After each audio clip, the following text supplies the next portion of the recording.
အားလုံးပဲမင်္ဂလာပါကျွန်မအခုမျှဝေမှာကတော့38ဖြာမင်္ဂလာလေးကဝိနယောစာတုတိတ်ခိတော်နဲ့ပတ်သက်ပြီးတော့မျှဝေမှာဖြစ်ပါတယ်ရှင်လူဘဝမှာလေစီးပွားရေးကြီးပွားရေးတိုးတက်ရေးတွေနဲ့ပတ်သက်ပြီးတော့တဖြည်းဖြည်းပြောင်းလဲလာတဲ့အခါမှာကိုယ့်ရဲ့ကိုကျင့်တရားကိုလည်းပြောင်းလဲဖို့လိုအပ်တယ်ဝိနည်းဆိုတာကကိုကျင့်တရားတုတိတ်ခိတာဆိုတာကကောင်းစွာအသင်ယူထားတယ်လို့ကောင်းစွာအသင်ယူထားခြင်းလို့အဓိပ္ပာယ်ရတယ်တနိုင်ပေါ့နော်အယူအဆတွေဟာတစ်ခုနဲ့တစ်ခုမတူသလိုနိုင်ငံနဲ့လူမျိုးတွေကလည်းမတူပါဘူး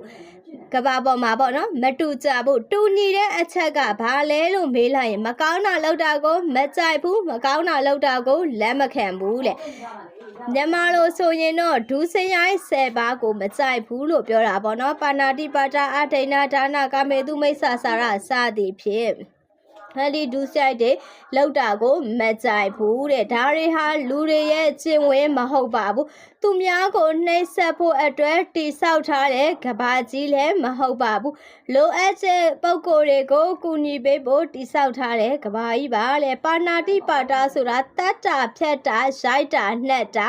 မလောက်ပါနဲ့တဲ့အဒိဏဒါနာသူတပါပစ္စည်းဥစ္စာဆိုတာရှာရတာသိခက်တယ်ကျမတို့တွေဟာပစ္စည်းဥစ္စာရဖို့အတွက်အသက်နဲ့ရင်းရတယ်အရှက်နဲ့ရင်းရတာလည်းရှိတယ်သွေးလေချွေးတွေနဲ့ရင်းပြီးမှရတာတွေလည်းရှိတယ်တဲ့သူများကပင်ပန်းခံပြီးတော့လေပင်ပန်းခံပြီးတော့တိတ်ရှာဖွေထားတဲ့ပစ္စည်းတွေသူတို့ရလာတဲ့ပစ္စည်းရှာဖွေပြီးတော့ရလာတဲ့ပစ္စည်းကိုတိတ်စီထားတဲ့အခါမှာတဲ့ဘလို့နီးနဲ့မှလည်းယူစရာအကြောင်းမရှိဘူးခိုးစရာလိန်စရာလက်စားစရာအကြောင်းမရှိဘူးတဲ့ဒါတွေဟာလူတွေရဲ့ကျင့်ဝတ်ပါကာမေတုဘိဆာစာရာတဲ့ကိုချင်းစာတရားသာရှိရင်ဒီဒုစရိုက်ကမကျူးလွန်တဲ့မူတဲ့ကိုချစ်တဲ့လူတယောက်ကိုချစ်တဲ့လူတယောက်ကိုသူများကမှားတာပဲဖြစ်ဖြစ်သူများချစ်တဲ့လူတယောက်ကိုကမှားတာပဲဖြစ်ဖြစ်တဲ့ဘာဖြစ်တာလဲတောကတွေဝေစေတယ်ဒုက္ခတွေများစေတယ်ကာမေတုမိစ္ဆာစာရဆိုတာတကယ်တော့လောက်ရမယ့်အလုံးမဟုတ်ပါဘူးမူတဝါဒလိန်ပြောတာတဲ့သူတပားကိုလိန်ကျင်နာညာကျင်နာလှဲ့ပက်ကျင်နာ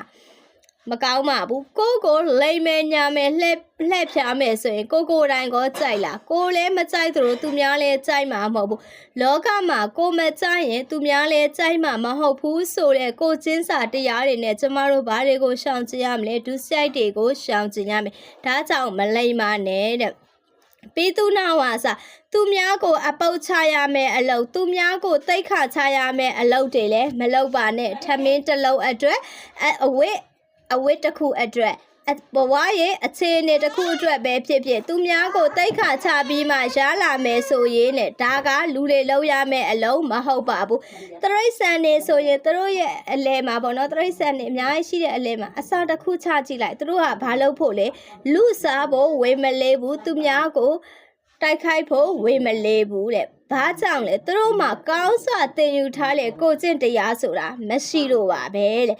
လူဆိုတဲ့ပုဂ္ဂိုလ်ကတော့တဲ့ဘာတွေလဲဆိုရင်ပညာလေးတက်တယ်အဲ့ဒါကြောင့်ပညာလေးတက်အောင်သင်ရမယ်ဥစ္စာတွေလည်းရှိအောင်ကြိုးစားရမယ်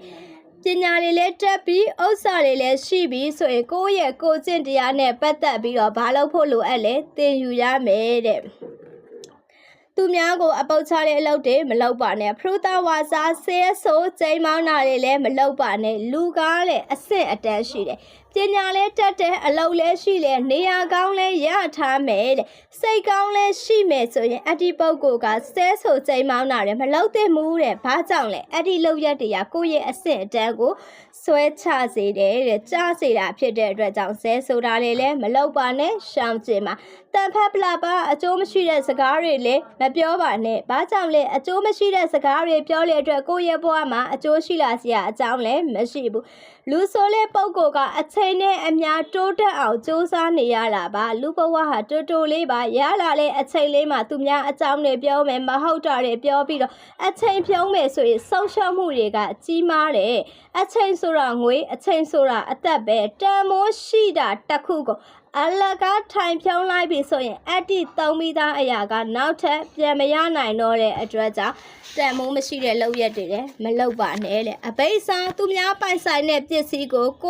ပစ္စည်းအဖြစ်ပိုင်ဆိုင်ကျင်တာတွေမလုပ်ပါနဲ့ဒါတွေဟာပွပွလင်းလင်းပြောရမယ်ဆိုရင်တော့တော်ရုံပါတယ်လောက်ရက်တွေပါပဲလေသူပိုင်တဲ့ပစ္စည်းကိုတဲ့ပျော့ပျော့ရွှင်ရွှင်နဲ့သုံးခွင့်ပြုလိုက်ပါနေခွင့်ပြုလိုက်ပါလိုချင်လားလိုချင်ရင်ကိုယ်တိုင်စူးစားကိုယ်တိုင်မစူးစားဘဲနဲ့အချောင်လိုချင်တာတော့မဖြစ်တဲ့မူလူသားဟာလေလူချင်းဝင်းနဲ့ပြေဆုံးနေဆိုရင်သူများပစ္စည်းဥစ္စာကိုအချောင်လိုချင်တဲ့စိတ်မမွေးရဘူး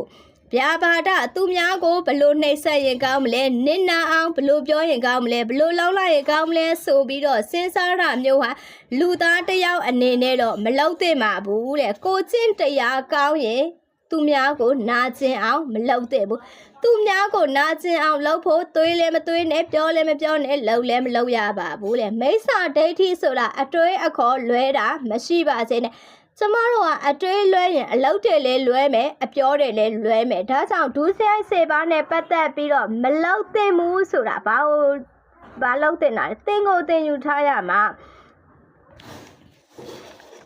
ဝိနည်းဆိုတာကိုကျင့်တရားတဲ့သူသိခိတာဆိုတာကောင်းစွာသင်ယူထားတယ်လို့ပြောတာလူတယောက်ဟာတဲ့ဘယ်ဟာက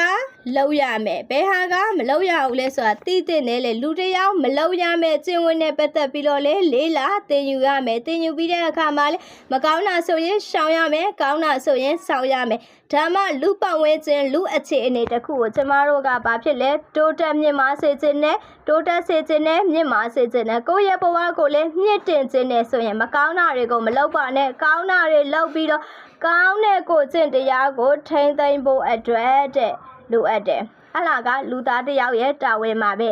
လူဆိုရင်နဲ့တိုးတက်မြင့်မားမဲ့အကြောင်းတွေကိုပဲတွေးပါနှိမ့်ချမဲ့အကြောင်းတွေကိုမတွေးပါနဲ့တချို့အကြောင်းအရာတွေတချို့စည်းကမ်းတွေကဒီဒုစရိုက်10ပါးမှာတော့မပါပေမဲ့သူများကမကြိုက်ဘူးဆိုရင်မလုပ်ပါနဲ့ဘယ်နေရာကိုပဲသွားတတရဲဝစ်သွားပါရိုးသေးသွားပါလေဥပမာပေါ့နော်ကျမတို့မြန်မာမှာဆိုရင်ဖျားပေါ်ကိုမျိုးသမီးမတရားလို့ရေးထားတယ်ဘာလို့မတရားတာလဲဒါကရင်ကျေးမှုတစ်ခုပြောချင်တာက traditional ရိုးရာတစ်ခုပဲမြန်မာတွေကဒါကိုလုပ်လို့မကြိုက်ဘူးဆိုရင်မလုပ်ပါနဲ့အပြစ်ရှိလားအပြစ်မရှိတာအသာထား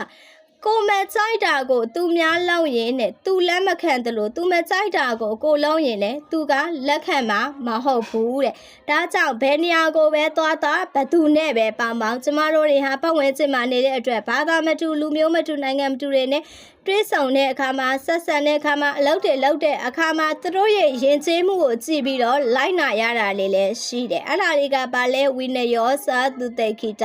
ကိုယ့်အိမ်မှာကိုကြိုက်တဲ့စီးမြဲစည်းကမ်းကိုချမှတ်ပြီးနေလို့ရတာကိစ္စမရှိပေမဲ့သူများအိမ်ကိုသွားပြီးကိုယ့်တဘောကိုယ့်စည်းကမ်းသွားလို့မရဘူးသူစီကံအတိုင်းလိုက်နာပြီးတော့နေတတ်ရမယ်အဲ့ဒါကိုဝိနယောစာသူတိခိတာလို့ခေါ်တယ်လူတွေရဲ့အရေးအချင်းထဲမှာအရေးအသွေးထဲမှာဘာတစ်ခုပါလဲဆိုရင်လာရောညီထွေစာနေတတ်မှုဆိုတာပါလေကိုကသူများရဲ့စီကံရိုးရာရေးကျေးမှုတွေကိုအပြစ်တွေပြောမယ်မလိုက်နာဘူးဆိုရင်ဒါကကိုယ့်ရဲ့အဆင့်အတန်းကိုကိုကနှိမ့်ချစေတာပဲနှိမ့်ချလိုက်တာပဲလူဆိုတာတိုးတက်ဖို့မြင့်မားဖို့လွတ်မြောက်ဖို့အတွက်စ조사နေရတာပါနှိမ့်ချဖို့အချုပ်ချဖို့ဒုက္ခရောက်ဖို့စ조사စီရမလိုဘူးဝိနယောစာသူတိခိတကတိတ်ကိုဘဝမှာအရေးပါတယ်သူ့ရဲ့ယုံကြည်မှုသူ့ရဲ့ကိုးကွယ်မှုတွေကိုအပြစ်တင်ရမှာမဟုတ်ဘူးကိုတောင်ဝင်ကိုကခြေပွန်စွာထမ်းဆောင်ရမှာပါဒါမှဘာလို့သတ်မှတ်မှာလဲလူကောင်းလို့သတ်မှတ်မှာပါကိုနဲ့လောက်တာနှောက်နဲ့ပြောတာစိတ်နဲ့ကြံစီတာတွေဟာလေကိုဒါလေးဟာလေကိုလိုက်နဲ့ထိခိုက်စေတယ်အများအတွက်လည်းအကျိုးမရှိဘူးဆိုရင်ဒီအရာတွေကရှောင်ကျဉ်ရမယ့်အရာပါအများအတွက်လည်းအကျိုးရှိတယ်ကိုအတွက်လည်းချမ်းသာတယ်ဆိုရင်ဒီကိစ္စတွေကဆောင်ရွက်ရမယ့်ကိစ္စတွေပါတဲ့